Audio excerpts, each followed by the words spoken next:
बुधवारी ठाण्यात पाणी पुरवठा बंद. ठाणे पावसाळापूर्व अत्यावश्यक निगा व देखभाल दुरुस्तीच्या कामासाठी ठाणे महानगरपालिकेची स्वतःची पाणी पुरवठा योजना आणि स्टेम प्राधिकरण या दोन्हीकडे बुधवार 29 मे 2024 रोजी सकाळी 9 ते गुरुवार 30 मे 2024 रोजी सकाळी 9 असा 24 तासांचा शटडाऊन घेण्यात येणार आहे.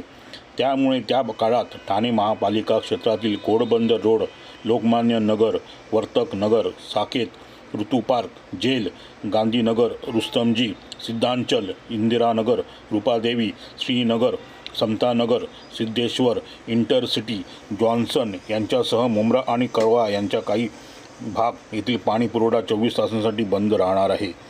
शटडाऊन संपल्यानंतर पाणी पुरवठा पूर्वपदावर येईपर्यंत 1 ते 2 दिवस कमी दाबाने पाणी पुरवठा होण्याची शक्यता आहे. तरी नागरिकांनी पाण्याचा आवश्यक साठा करून ठेवावा, तसेच पाणी काटकसरीने वापरून सहकार्य करावे असे आवाहन ठाणे महानगरपालिकेने केले आहे.